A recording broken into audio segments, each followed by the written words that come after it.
If you can't tell by now, let me clear my throat. Ooh. You are listening to the new most illustrious podcast. It's your boy Mar. I'm back. Welcome back to Lively Conversation. I'm here by myself this week, so I ain't gonna hold you too long. It's been a wild weekend, and we got a lot to get into. It's a lot of white news going on this weekend. It's so incredible.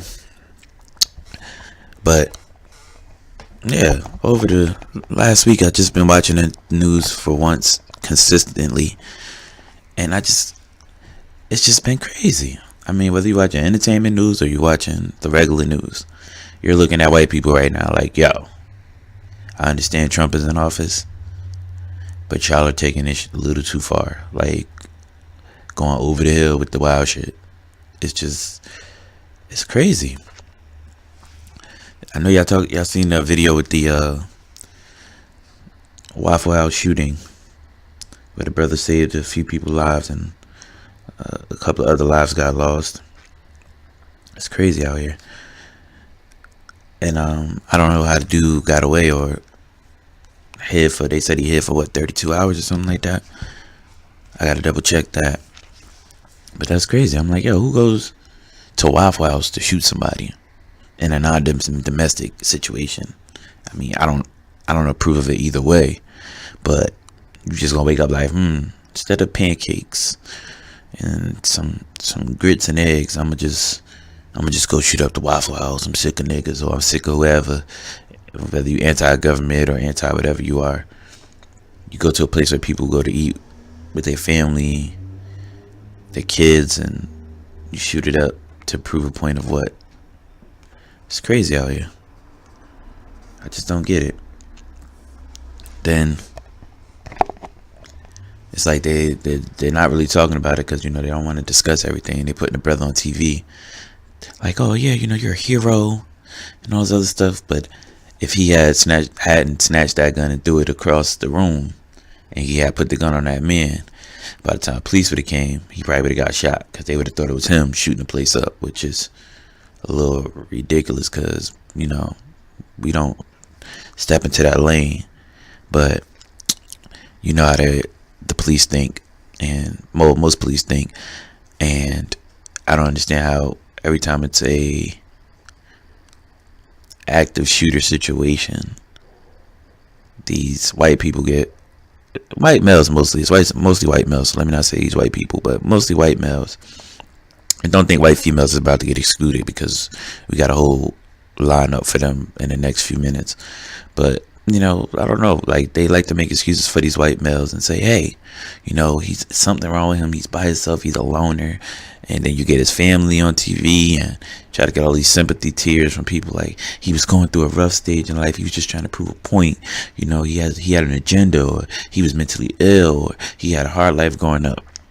It's like 1,000 excuses for why these people do what they do, or this person did what he did. But when you see we've seen movies about it, all the dramatical crap you want to put to it. At the end of the day, every other race goes through the same situations, if not worse. You know what I'm saying? Like, you don't see these dudes coming from, if they're from the backwoods of South Carolina or Alabama, or wherever they're from. They know right and wrong still. You know what I'm saying? Even if it's in their whatever group they belong to, they know right from wrong. Hey, we go about things like this. We don't want to do this because this could cause an issue. So let's stop acting like it's always some mental issues going on, because if you live in the hood, in any hood in America, it's crackheads everywhere. It's people that ain't got it all everywhere. It's homeless people with issues mentally, that's everywhere, and they walk around and they do whatever they want to do, and nobody really contains them. So why do we make excuses for these white boys or white males going up and just wilding out? Like, this is like Vanilla Isis. Like, come on, son. Like, let's be real. If you want to keep it in context of what it is, you're even if it's they saying, oh, well, media only projects this image of white males doing this when it's happening all over the world. All right, so then blame media. Then blame media. That's the right thing to do. Blame media and take it into your hands to show the diversity, or support a news organization or news outlet that shows the diversity of certain situations happening.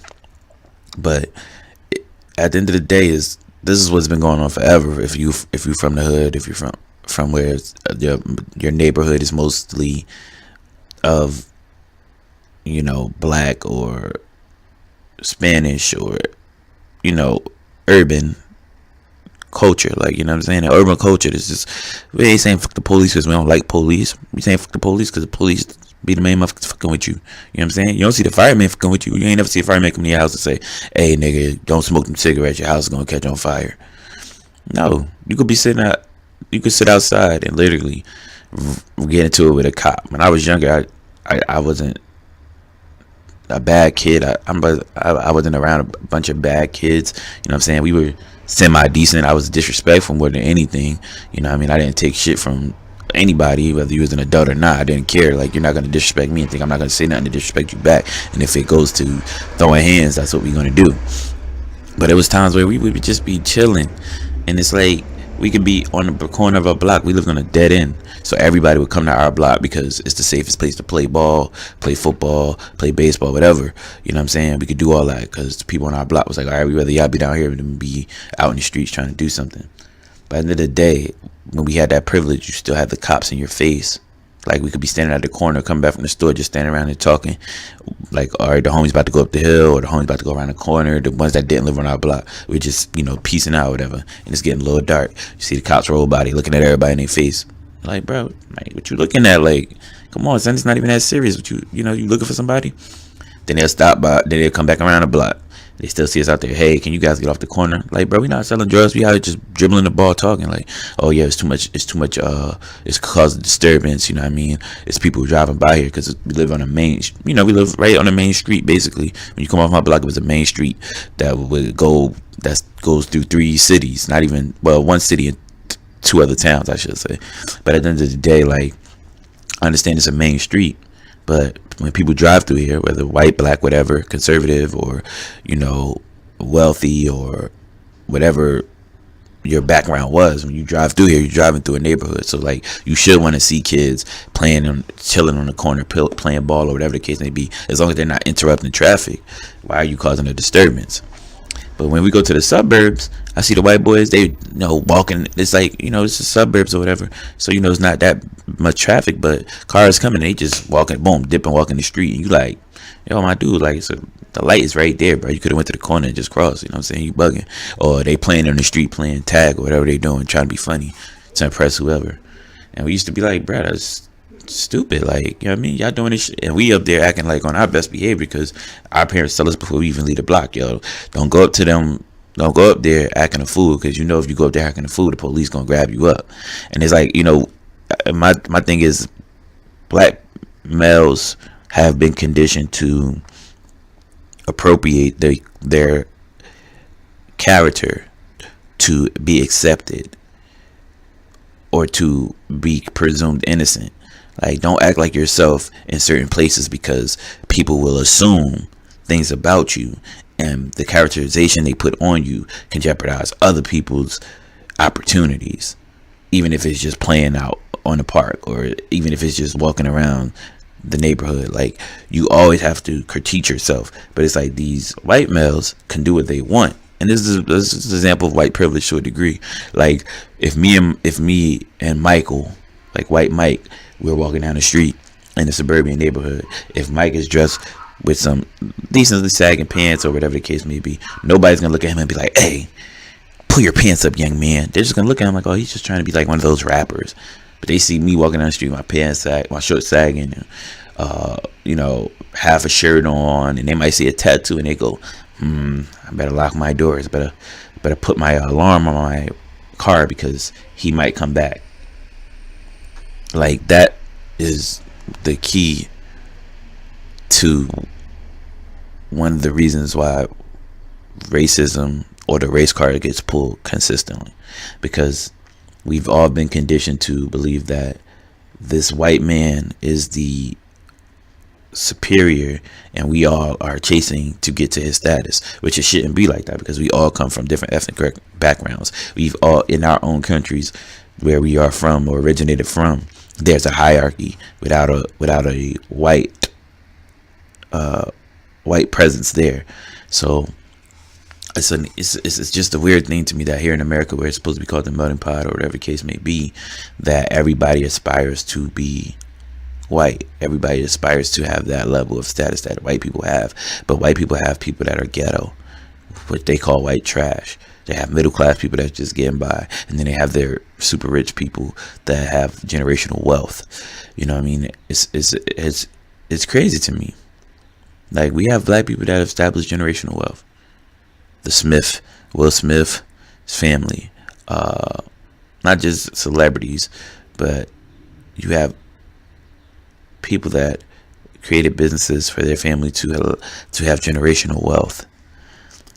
But I use Will Smith as an example because he's one of those celebrities who I can kind of give a positive view on, because he's done a lot of good things with the amount of exposure to his kids, and they were able to not just be what you call typical Hollywood kids to a degree.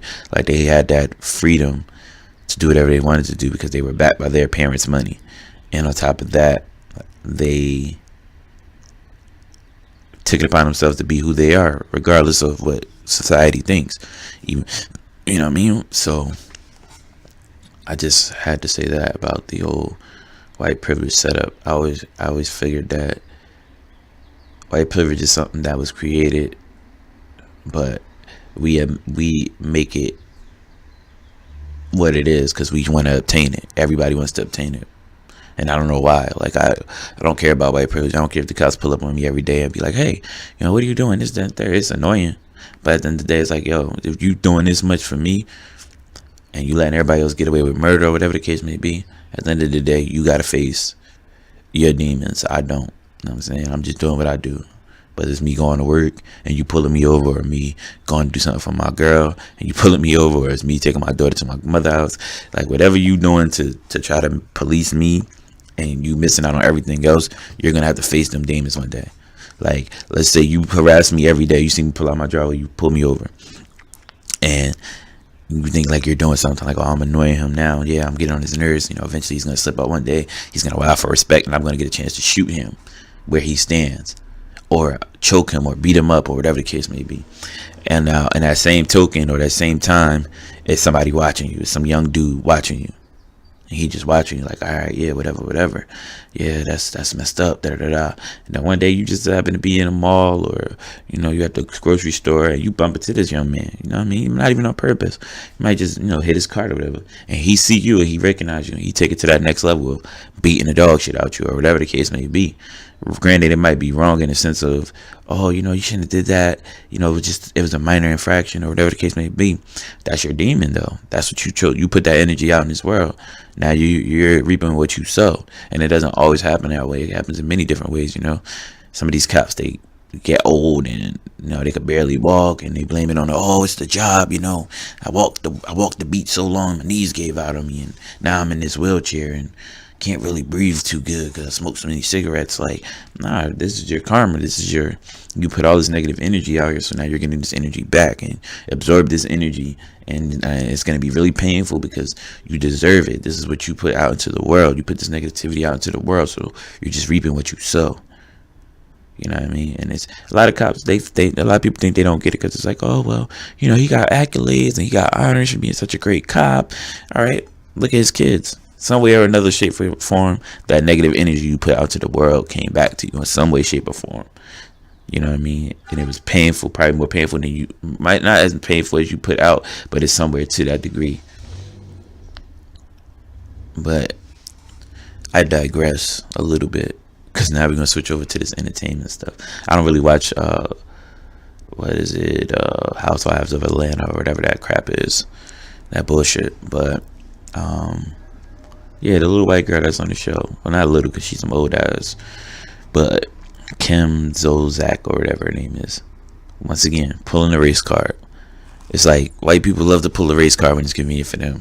But when black people do it, it's like, hey, you always pulling the race card. It's annoying, all right, guys? Like, we get it, guys. We get slavery, we get racism.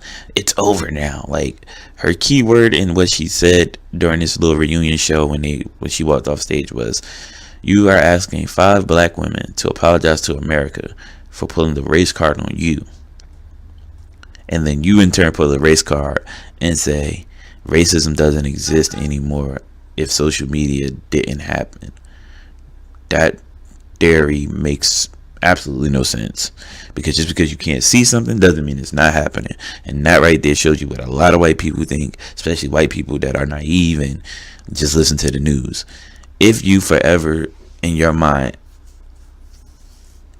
not even having your mind, let me rephrase that. I know we've all heard that those trivial questions, or them thought-provoking questions, I should say, where it's a philosophy question, where it's just like, if a tree falls in a forest, can you hear it? Or does it make a sound? That's the key, right? Rephrase it one more time. If a tree falls in a forest, does it make a sound? And people always get the conception confused, because they'll say, oh, well, if nobody's around, how could it make noise? Like, that doesn't make sense, because at the end of the day, just because you didn't see it doesn't mean it didn't happen. At the end of that's the whole point of it, to my theory. What I base my answer on is, just because you don't see something doesn't mean it didn't happen. You know what I'm saying? We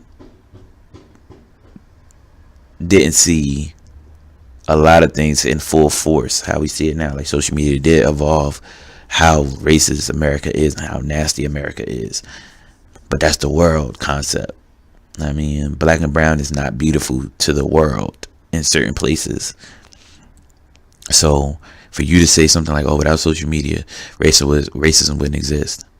Well, before social media blew up, you had situations like Amadou Diablo. You had situations where, that's just New York. You had Rodney King in LA. You had a lot of things in LA where that wasn't filmed and recorded, but came up in paperwork or through word of mouth.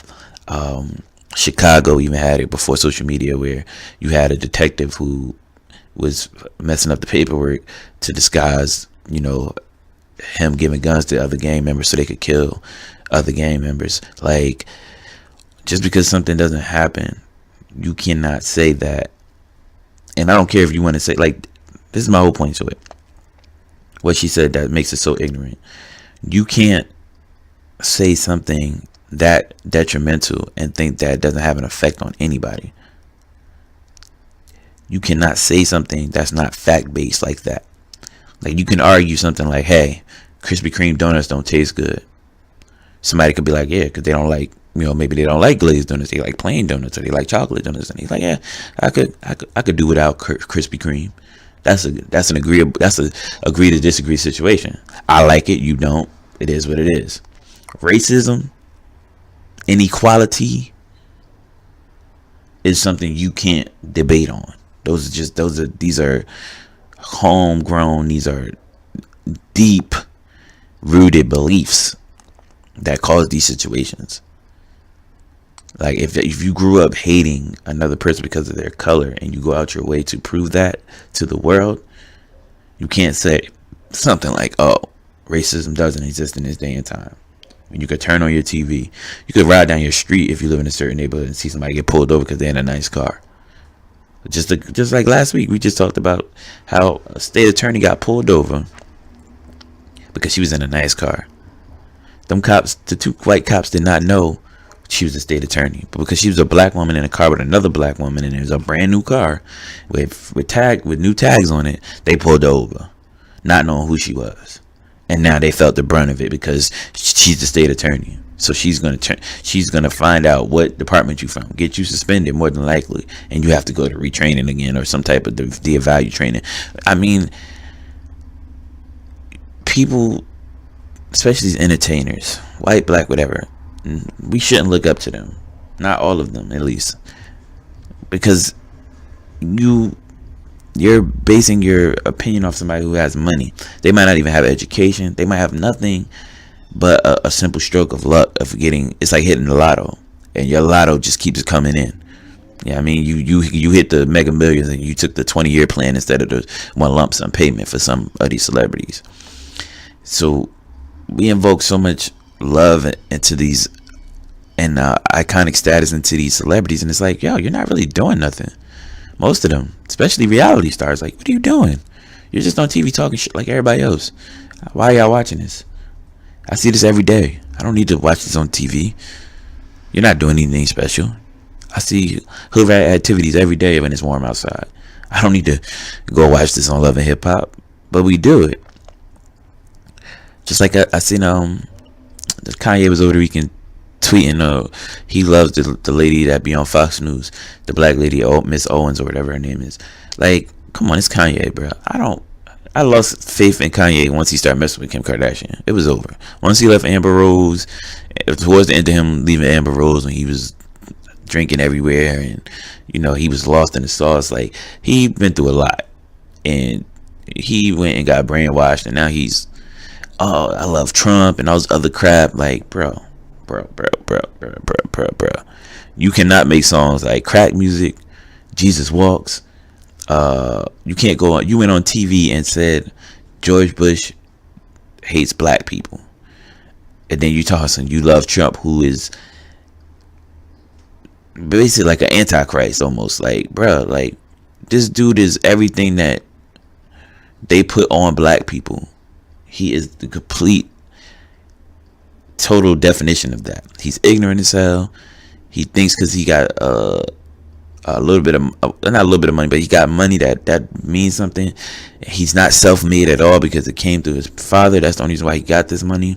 All the other deals he's done on his own haven't produced the amount of money that his father did, or the business that his father made for him. He might have been innovative in his swagger or whatever the case may be to make you think that he's doing these things, but a lot of the things that he's done as far as business ventures have flopped. His kids probably made more money in their business ventures than he has, and his actions have caused them to lose money. So for Kanye to say something like that, it's detrimental to the culture, and this is what we talk about when we talk about hip-hop culture. And I know I swung it around from the whole racism thing with the Kim lady or whatever, but this is about racism and how our culture, hip-hop, urban culture, can make us look so amazing and then make us look so stupid. You have people arguing, like, you really have people arguing over the little, whatever her name is, the little girl from, what's her name? The Dr. Phil show, the little white girl, the little Italian. She's Italian and white. Well, she's Italian, little white girl. I put it like that. Not Italian and white. She's Italian more than likely because her last name is some real super Italian thing. And they're like, oh, she grew up in the hood and da-da-da-da. Like, no, she didn't. She grew up in a medium neighborhood. Because when she got beat up on camera, you see where she was living at. It's not the hood at all. Even for the South, it's not the hood. You can tell. Like, people with nice cars, nice looking houses. It's not the most amazing, it's not no mansions, but it's decent living, like middle class white girl. You just happen to be a ratchet. And they compare her to Cardi B. Like, oh, Cardi B pregnant, she twerking on stage at Coachella. Like, that's normal to us. Like, we go to baby showers and you see girls that's pregnant twerking. They twerked before. Like, that's who she is as her character. But when you talk to her, she can have an intelligent conversation. She could tell you, like, hey, I should have finished school. I should have went to college because that's what I wanted to do. I wanted to go to school and finish my education. It's other people out here that they don't do that. So it's like, but you talk to this little girl and she's young, she's 14, and you giving her all this money and she doesn't have an education. There's nobody formatting anything to her to make her feel like, hey, I can be something better than this. They're just feeding her, hey, you go out there and be ignorant, be yourself, and be great because you're hip hop. You're this is your culture. You grew up in this. But she didn't. She grew up listening to the music, maybe. She might have grew up around a few, wannabe hood people that lived in that neighborhood, but you're rewarding her. But if she was a young black girl at 14 talking like that on TV, they would have put her in jail. Cardi B is 20 something years, 20, 21, 22, man, 23 at the most, I think. I have to double check, fact check that. But she's in her mid 20s, and she does these things, but when you talk to her, she can have an intelligent conversation with you. So it's not the same thing. Her balance on the culture is be yourself. You know what I mean? You got people like Beyonce, you got people like SZA, people that proactively have a great rapport. They come from a good background. They're nice. They do things in the community, and you're telling them, hey, you're not. She's a ratchet. Y'all shouldn't be involved with her. But this little girl, y'all pushing her to be the next big thing, and it's like, wait a minute, you're not even from the culture. Like Cardi B, she's Dominican, she's from the Bronx, she's from the hood, she embraces that, she's Spanish, and she promotes her Spanish culture, and then she also makes it known that she's black, and she loves her blackness as being a black Latino. You know what I'm saying? It's not too many people that do that. And then when you sit down with her and you have a conversation with her, she's not sitting here like, oh, they like, oh, she on stage talking about telling young girls to be strippers and all this other stuff. No, she's telling you get your money how you get it. If you're gonna hustle. She's not telling us the little girls. She's telling us the girls that come to her concert or that was at that show at that particular time. These are grown women. Most of them probably are in that situation where they're doing those things already. And she's not encouraging in the sense of go out and do this because this is the only option you have. She's telling you if you're gonna hustle, do what you gotta do. And they're like, oh, well, Nicki Minaj never said that. No, stop comparing everybody to everybody. That's whack. Everybody's not the same. Everybody comes with their own unique personality, and everybody does what they want to do. She's promoting them. She's promoting how to hustle in her way, what got her on and what she believes that some people need encouragement doing. Because some people will be like, hey, I want to do this, but I don't want to do it because I don't know where it's going to lead me. But if you're doing this for the moment, and you're trying to think about 5-10 years from now, and this what you're doing right now is going to help you 5-10 years from now, that's what's up. You can't compare this little girl to Cardi B.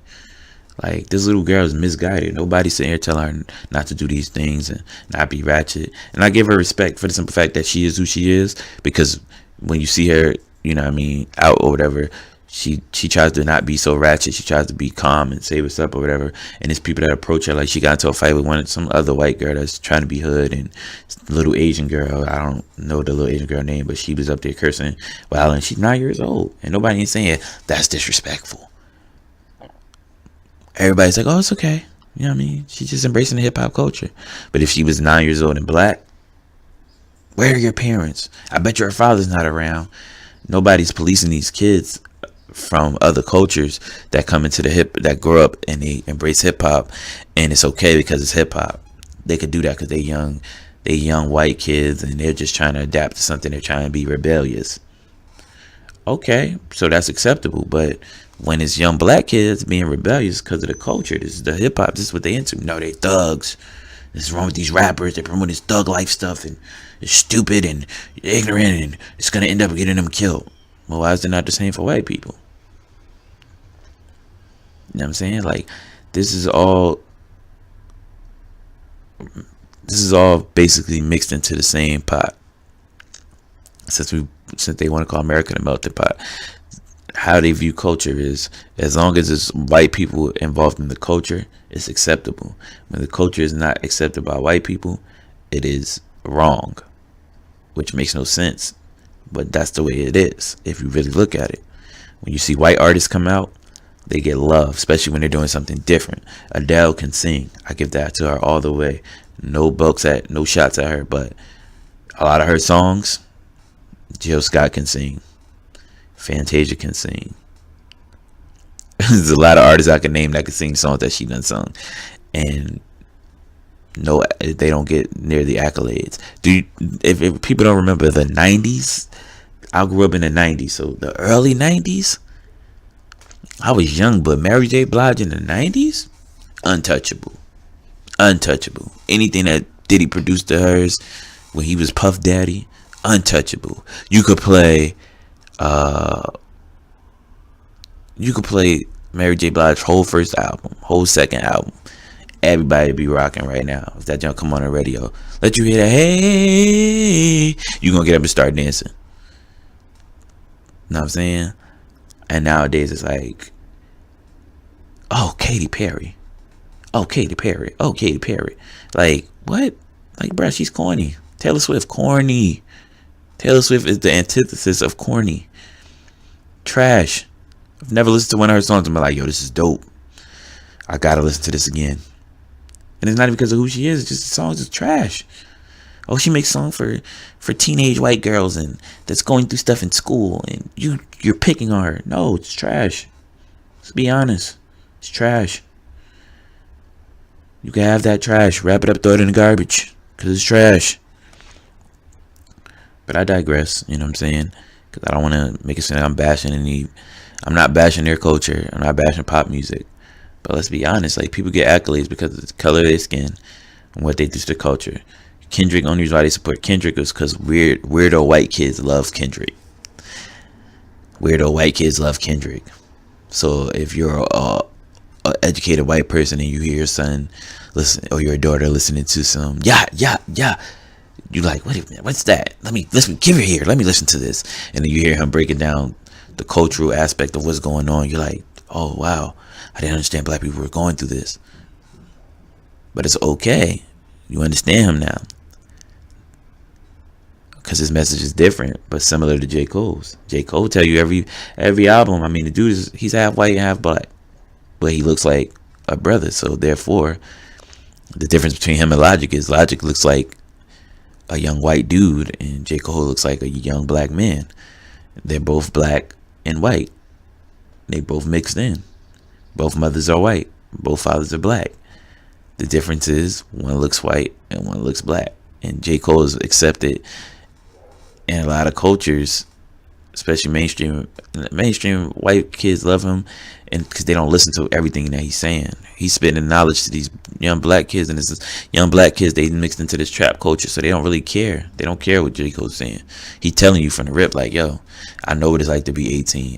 I know what it's like to be 19, 20 on a college campus, and you want to get high, and you want to drink, and you just want to forget about your problems at home, and this is what you get into, but you gotta chill, because this is gonna turn you into a zombie. This is gonna kill you. Same thing Kendrick said. And they like, oh, that's corny, bro. They always spitting knowledge. It's whack. Then when they get 29, 30, I'm like, yo, this dude is dope.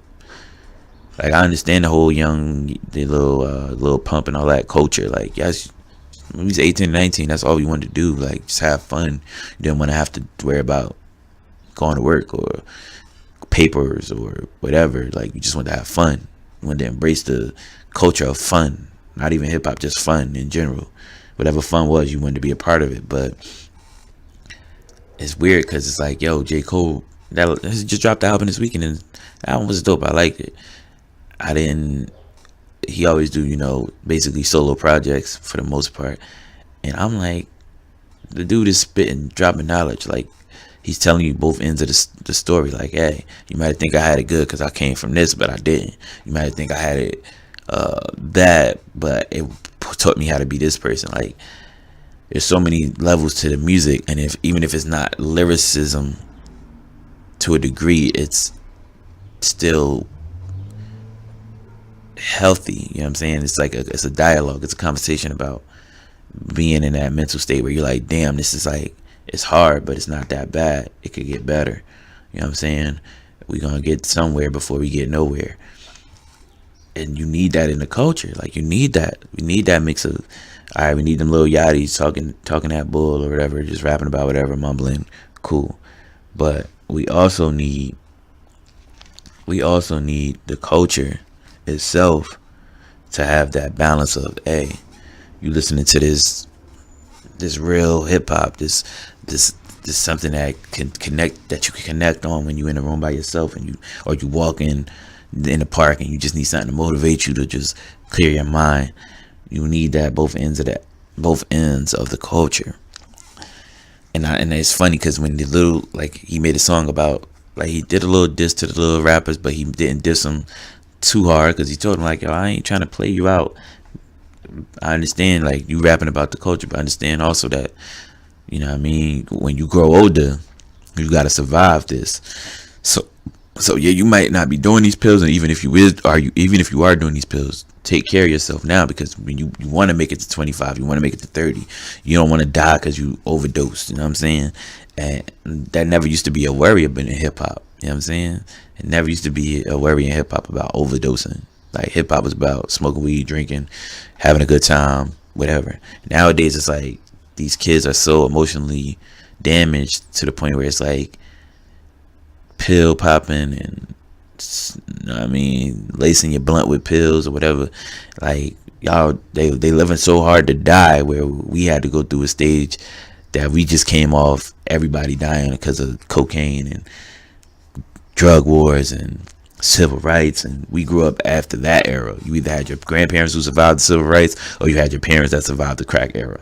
That's what we grew up in. If you grew up in the late 80s, early 90s, these 2000 babies are the generation of, they were raised by their parents who just had fun. So it was all fun. So they emotionally fucked up for a whole different reason. Like, oh, my dad wasn't here because now he got another family on the other side of town and he take care of them, and he didn't really raise me. So now you growing up with a whole different set of issues, where we grew up like, yo, times is hard, we gonna make it out, we gonna do what we gotta do, bust moves. And then this culture is like, you got a little decent living, you living decent for the most part, but you like, I want to live better, or I want more, and I didn't have this family dynamic, or I had this family dynamic but this is missing. Like, it's a lot going on right now in the culture, which is it's kind of profound. Like, I never thought hip hop would get to this point where it's like it's literally two different mediums. You know what I'm saying? It's like you have the old school hip hop where it's like you want lyricism, and then you have some artists that can make a song that make you dance to it. And then you have this other part of hip hop. It's like a subculture, and it's like, yo, this is mad weird. Like this is like, I don't know if this is hip hop because it's so weird, and it's weird in a way like we never felt before. It's not weird in a way of like, oh, this is corny. It's just weird. Like, yo, can I feel this? Am I too old to feel this? You know what I'm saying? And I guess that's probably what our parents went through, or our brothers and sisters went through, depending on your age. Because in the early 70s, late early 70s, hip hop was just a word of mouth, beat break, beat break, beat break. To the mid 80s, when you start having cats dropping lyrics, and then the 90s is like all lyricism, and if it's not lyricism, it's party hip hop. And now we're in the culture where it's, you have lyricism, you have party, and you have different. I don't know what to call it. I ain't gonna call it weirdo. I ain't gonna call it none of that, because I don't know your definition of what this new music is. Some of it is fire, like some of it, they beats is jumping, you know what I mean? But it's like, this is what the culture is right now. Hip hop is literally of the people. It's something that you can't really understand it unless you're in it, I guess. And I guess because most of us aren't in that lane no more of, hey, let's do coke, or let's do pills, and let's get drunk and drink lean until we die. Like, we all looking at it like, bro, we done escaped all this, and we killing ourselves with some pills. Hell nah, bro, that's out. That's the last thing we about to do. We done dipped the cops, we done dipped the system, we done made it out of high school, trying to go to college or trying to start our own business. The last thing you want to do is die because of a pill addiction or lean addiction. And it's getting to that point now where, you know what I mean, we gotta have a sit down conversation with the youth and ask them, like, yo, what are we doing wrong? What are we doing to make you feel like you're not accepted? That's what these hip hop artists should do. We all come together like, yo, let's have a dialogue. Let's have a conversation about coming together. Like, stop being against young. It's always that young and old thing since slavery. You know what I mean? What's old is old, and what's young is young, and it's never a medium. It's never nobody coming in like, hey, both of us making money. Let's stop all this bullshit. Y'all do y'all, we do us. When y'all need some help, call us. It's just constant back and forth bickering, and all it's doing is making it worse instead of making it better. You know what I mean? We fighting against each other for no reason. And that's why the whole Kanye thing blew me. At the end of the day, it's like, Kanye, you open up a wound. All that conversation I just had was basically like, this is what you did, Kanye. You want to monetize your album, so you're going to say all this political incorrect shit that you know you don't really believe in, because that's not who you've been up until this point, and you're doing it just to get publicity, and then you're going to clear it up later. Like, no, bro, you're a part of the culture, bro. It's people that looked up to you. There's kids out here now that rap because of you, so you can't put out this negative image and then say things, go on Hot 97 and say things like, oh, I mean, it's for the culture, you know what I'm saying? I'm just in a different space right now. Like, no, bro. You gotta understand. People look up to you. You are an icon to some people. You did things that everybody said you couldn't do. You are of the culture. You are definitely an icon to these younger kids. They seen you do things that they never thought people could do. They never thought a dude could come in to the hip hop game wearing a polo and a backpack. You ain't the first backpack rapper, but you the reinvention of backpack rappers. Even though you didn't write your own lyrics or whatever the case may be, and that's why it's like, Kanye, you are still lost, and we hope you become found one day. You know what I'm saying? And yeah, so that's what's going on in the world.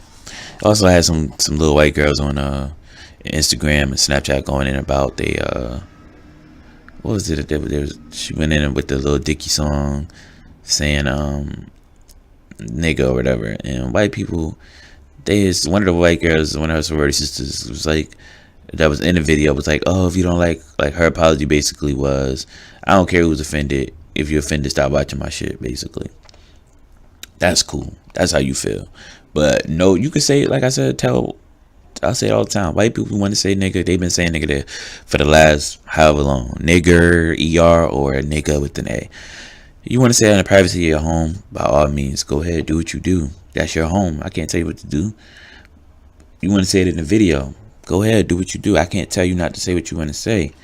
But if you say it in the presence of a person of color and you get your ass handed to you, you can't press charges. It's freedom of speech and it's freedom of action. You have the right to say whatever the fuck you want. But if you call me a nigga, I'm going to whoop yo, you know what? That's point blank to it. And I know white people gonna be like, well, I can fight and I can do that. That's cool. And I'll sue you. All right, cool. But you're gonna get your ass handed to you first. You can't be out here swinging off. Saying whatever you want off at the mouth and think nothing won't happen to you. Like, that's crazy. And I always find it crazy. White people love to antagonize black people. Like, they want to be black, so I want to say the N-word. They say it all the time. So what? That's like two gay people walking up to each other calling each other fags. That's their business. But if I call them a fag, I'm getting crucified. So chill. Like, that word is acceptable to us for whatever reason, because that's what we want to do. But you can't come around saying, oh, N-word this and N-word that and N-word this and N-word that. Yo, that's freedom of speech. You can't hit me. I bet you I'll show you better than I could tell you. We gotta, as a community, we gotta do better. As a society, we gotta do better. Of course, it's always points, but it's like ever since Obama been in office, it's just like white people have been slowly but surely jumping off the motherfucking roof, wilding. Like, it's just getting more and more to the point of they don't care, and it doesn't matter if we care. We gotta come to a point of this has to stop at some point. It's getting to the point where it's like, yo, you wanted this to happen because you have something to gain, and that's not cool. We gotta end that. And I just want everybody to know, while you're listening to this, if you have friends that you accept doing stuff like that and all this other stuff, as far as like, hey, yeah, Jenny's cool, Jenny can say that, Jenny can say the N-word, like, nah, bro, it's not cool. Don't do it.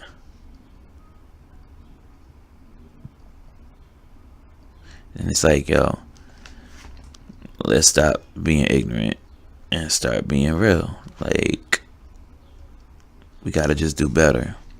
Don't let everything be acceptable. Don't let your white friends call you out your name, because you can put them in danger with everybody else. I can't walk around and be like, hey, yo, Mike, you can say the N-word, because Mike might not be around me and he might be in a bar and say the N-word, get busted in his head and get killed. So at the end of the day, when you policing yourself, police other people as well. Like, I love my friends, so I'm going to protect my friends by policing them. Hey, don't say this when you're not around me. I can't protect you. I'm not always going to be here. Somebody might pop your buns because you talking outside of your neck, saying something you only say around us. It's just like, hey, it's just like I said in the beginning. If you're gonna say it in your house, say it in your house. That's your business. You say it amongst your friends, that's your business. But if you say it around a person of color, understand the consequences of your actions. You putting this on yourself. Something happened to you. This is your fault. And I don't want to hear that. Oh well, everybody. It's just words. It's not just words. It's not just words, because you can't walk up in a Jewish church, or not church. I think they call it a temple. You couldn't walk up in a Jewish temple and say the word kite, because you'll be in jail. Even if you ain't put your hand on nobody, you'll be in jail. After you get smacked in the face with a bunch of canes by some old Jewish dudes. You couldn't walk into a bodega if you was white or black and be like, oh, look at these spics in here. You would get trashed. You couldn't walk into certain places. You couldn't walk into a mosque, or walk by a mosque and it's a bunch of Muslim brothers hanging outside and you like, look at all these dirty Muslims or these terrorists. They'll trash you. You're getting trashed. So yeah, everybody always talk about the freedom of speech. Yes, you have the right to say whatever you want. But understand it's a freedom of action, and people have the right to react however they want to react. So understand that if you put this negative energy out, at the end of the day, this is what this whole podcast, basically conversation, is about. If you put this negative energy out here, expect this negative energy to come back to you. That's all it is to it. It's all about energy. It's all about light. It's all about positivity. It's all about your aura. If you put out this negative energy and you walk around with a negative aura, expect it to come back to you. Don't think that is sweet. If you ever think it's sweet, it's definitely not. It's somebody always willing to take it there with you. Like, hey, I'm willing to whoop your ass for this. I'm willing to go to jail for this. Because you out here with that negative energy. And then there's going to be some white people who listen and be like, yo, well, I mean, what people call us crackers all the time. Like, crackers really hurt your spirit. Being called a saltine hurts your spirit? I don't think so.